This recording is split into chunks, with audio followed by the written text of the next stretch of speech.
নম্রভদ্র অভিভাবকদের বেয়াদব ছেলেকে মানুষ করা যায়, আর অভিভাবক যদি বেয়াদব হয় তার ভদ্র ছেলেকেও মানুষ করা অসম্ভব হয়ে দাঁড়ায়। হঠাৎ দাম বেড়ে গেলে তাকে এড়িয়ে চলুন, হোক তা তরমুজ অথবা মানুষ। দেখবেন পচে গেলে আবার আগের জায়গায় ফিরে আসবে। রাজনীতি বলুন কিংবা সামাজিকতা বলুন, মানুষ আপনার সাথে নয়, আপনার পরিস্থিতির সাথে হাত মেলায়। জীবন নিজের মতো করে কাটানো উচিত। পরের কথায় সার্কাসের বাঘ, ভাল্লুক ও বানরও আছে। মজুরি নেই, ওভারটাইম নেই, ছুটি নেই, শর্ত নেই, স্বার্থ নেই। নিঃস্বার্থভাবে সারা জীবন শ্রম দেওয়া মানুষটি কে? কমেন্টস করে জানিয়ে যাবেন। সর্বনিম্ন রেজাল্ট পাওয়া ছাত্রকে দেখেছি বড় অফিসার হতে, আবার অনেক ব্রিলিয়ান্ট স্টুডেন্টকে দেখেছি গার্মেন্টসে জব করতে।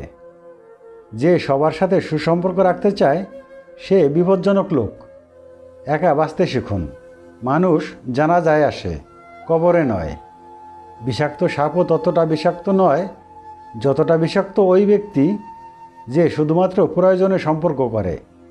এদেশে প্রচুর অভাব, কারো শিক্ষার, কারো টাকার, কারো ভালোবাসার, কারো ভাতের, কারো মানসিক শান্তির, আর কারো মনুষ্যত্বের। অপ্রিয় হলেও সত্য, বাবার টাকা না থাকলে সে পরিবারের সন্তানরাও সমাজে অবহেলিত। গরিবেরা ব্যাংক থেকে ঋণ নিলে তার শেষ সম্বল হারাতে হয়, আর ধনী শিল্পপতিরা ঋণ নিলে ব্যাংক নিজে দেউলিয়া হয়ে যায়। যুগ এমন হয়েছে যে আপনি নোংরামিকে সমর্থন না করলেই আপনি খ্যাত। আমি গর্বিত, কারণ আমার বাবা কোনো দিন অসৎ পথে অন্যের হক মেরে দেওয়া টাকা দিয়ে আমাদের বড় করেননি। বাবার টাকা নয়, বাবা থাকাই যথেষ্ট। একটা পুরুষ জানে আর একটা পুরুষের নজর কেমন। নারী, তুমি শাসনে বিরক্ত হয়েও না।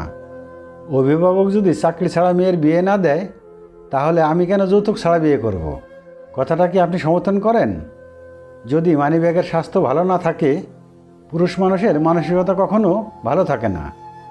সব নারী টাকা পয়সায় গলে না, কিছু নারী গলে সম্মানে, যত্নে আর ভালোবাসায়। টাকা বোকা মানুষকেও বুদ্ধিমান বানিয়ে দিতে পারে। মানুষ চিনতে শিখে গেলে আর কারো প্রতি অভিযোগ থাকে না, তখন মনে হয় দূরত্বই ছেড়েও। বেশি পাত্তা দিলে বিড়ালও নিজেকে বাঘ ভাবতে শুরু করে। মাথার উপর ছাদ থাকলে যেমন বৃষ্টি বোঝা যায় না, ঠিক তেমনি বাবা বেঁচে থাকলে টেনশন আর অভাব বোঝা যায় না। নারী ভুল জায়গায় গিয়ে ঠকে আর সঠিক জায়গায় গিয়ে ঠকায়। মেয়েরা কেবল দুজন পুরুষের কথা মন দিয়ে শোনে, তারা হলো দর্জি আর ক্যামেরাম্যান।